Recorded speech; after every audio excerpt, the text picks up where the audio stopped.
Yes, we're actually going to get started with Baldur's Gate 2 now. I plan to finish it by the end of the year, and why can I say that, and why am I doing it? I'll explain as I go. Shadows of Arm, of course. And now we actually have an intro movie. And subtitles for the subtitles. Okay. Right, we have enough time to read that, I think. It's passage, not footsteps. I'm pretty sure.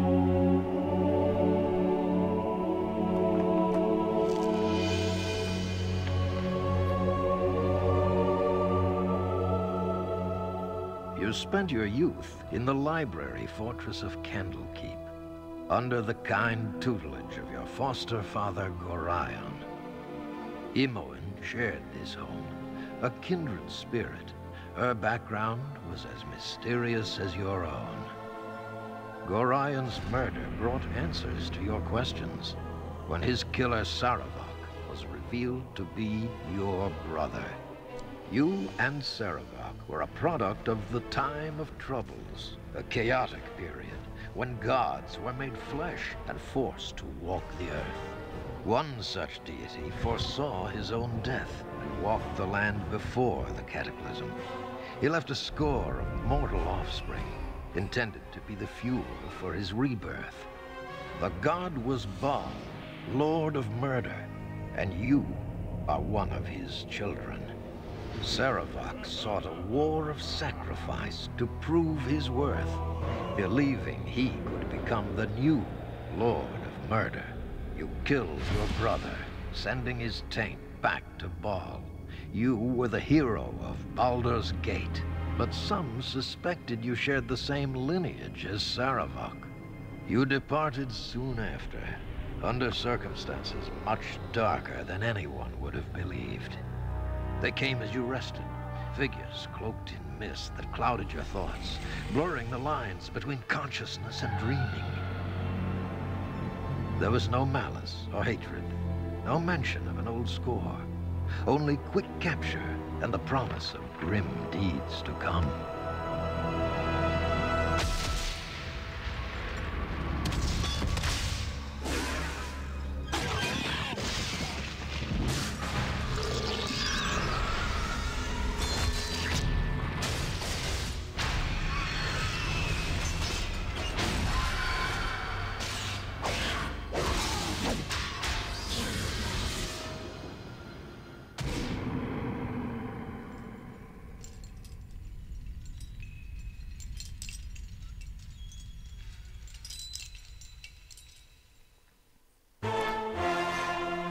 Yes, Baldur's Gate 2, the darker and edgier sequel to Baldur's Gate.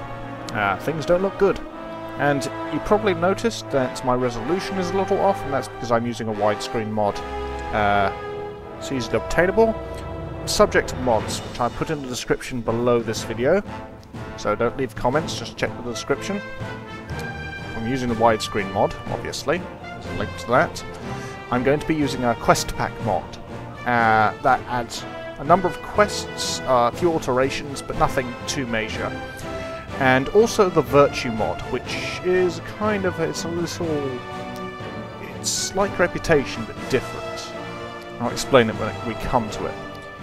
And at this point I probably should explain what exactly we're going to be doing here. Well, obviously starting a new game. Now, if you've watched or just skimmed through my previous Let's Play, Baldur's Gate, you'll know who we're playing. We're going to import a character file, Beige. The Beige Balladeer, truly neutral. Unnamed at this point because we have to rename our save file. And a Skald. There's his stats, his proficiencies, known spells, nothing too exciting, just a load of technical stuff, which will come in handy as we play the game and get into combat and so on. Appearance. I'm actually going to use yellow and green. Thought of using beige, but it's kind of boring. And at this point I probably should explain, if you haven't watched, how I'm trying to play through the game. Initially it started out as kind of a very non-committal guy who tried to sit on the fence whenever possible and have no strong feelings one way or the other. But he's grown into a kind of self-interested but not evil adventurer who would rather not adventure. When he weighs up a quest, he looks at least amount of work for most amount of gain. And he generally tries to conduct himself in a civilized manner, being polite and appearing as heroic as possible, while at the same time behind the scenes looking out for his own interests and so on. Party-wise, we're actually... I'm not actually going to hunt people down, because that's usually how you build your party. You know where people are, you know which NPCs you want and which work together, and you put them in your party, and everyone's happy. Here we're actually going to go where logically makes sense. Go from area to area in logical progression, and pick people up as they come. And if the party's full, we might change them, we might not, depending on how much we like who's with us and what the needs of the party are. And that's something also I should clarify, is that we're probably going to be sticking to the main quest quite heavily. Not totally, but the way I'm going to be playing him, and I'll explain as we go, he is going to be rather mission-focused, despite trying to avoid the main quest as much as possible, as much as was logical in Baldur's Gate, the first game. In this one, he has a much more personal motivation, so we'll see how that goes. Anyway, done. Male-free, as always. The cocky and semi-heroic voice. And there's the Beige Balladeer, ready to go.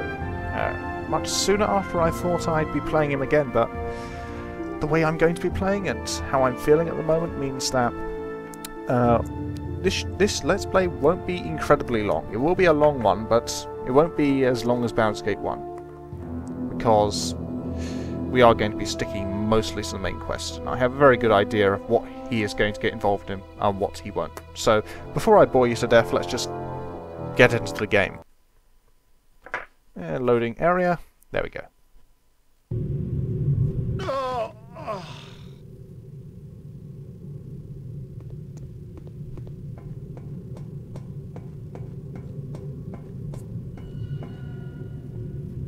Ah, the child of Baal has awoken. It is time for more experiments. The pain will only be passing. You should survive the process.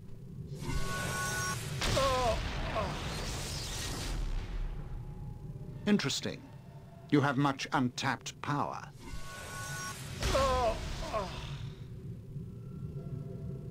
Do you even realize your potential?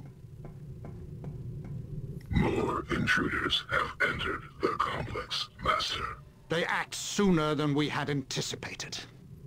No matter, they will only prove a slight delay.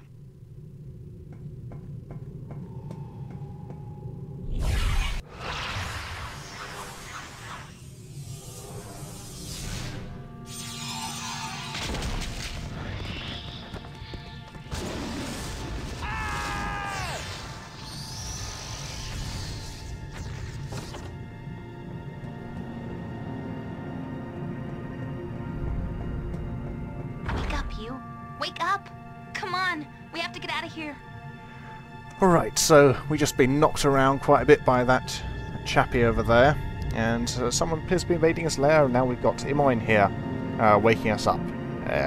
Play the first game, it's almost certain you know all this, because, well, if you're looking for Baldur's Gate Let's Plays,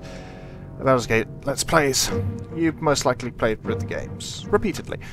But in case you haven't, Imoin was probably our closest companion in the first game, for the Beige Balladeer. Right from the start, she was with us, and she proved herself very useful as a thief. And, well, I'll explain the classes once we actually get out of the conversation, so let's get to the role-playing. Okay, we know who she is, and we're not going to be grumpy about it, so... What? Imoin? What's going on here? Near Baldur's Gate got jumped. Okay.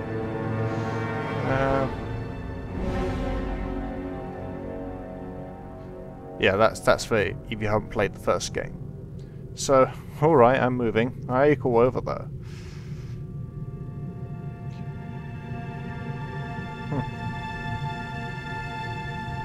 Yeah.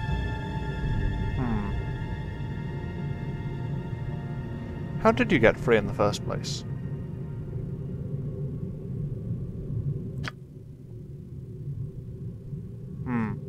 Doesn't sound good.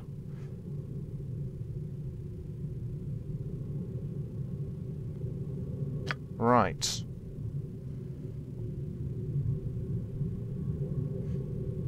Okay. Right you are. Let's go. Okay.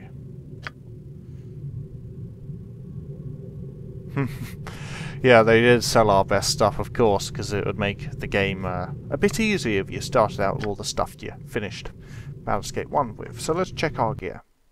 Nothing there, and nothing there, apart from belt, which is a plot device belt to stop her getting killed because she is plot critical. Anyway. Autosave. It's nice. Yes? And one of the nice features, which I'll go on to after explaining a bit here, she is a mage thief dual class. In the first game, we didn't actually dual class her. Well, I didn't. I kept her as a thief because that's how the party rolled, as it were. The Beige Balladeer was actually the only arcane caster in that party, which made some encounters interesting, to say the least. What it means, she's got some rudimentary thief skills. See, find traps, open locks. Those are the highest. That means that while she's with us, pretty much all the utility stuff, that is finding traps and opening locks, of course, can be done by her, and we don't need a second thief. But she can't advance on that anymore, and she's going to be purely a mage now, and a decent one with 17 intelligence. Anyway, one of the nice little features is you got a journal here, and you can actually make user notes. And throughout this adventure, I think I'm going to be making my own notes. Because you can, why not? It's day 0, hour 0. Should be day 1, really, but let's roll with it. Dear Journal. Dear Journal. Have been captured by Mad Wizard. Not a good day. Much torture involved. Have managed to escape cell with help of Imoy. My cage marked with an X. Let's yeah, that's the right one. So we know where to sleep. I'll just be making little journal notes as we go along, reflecting his thoughts. Of course.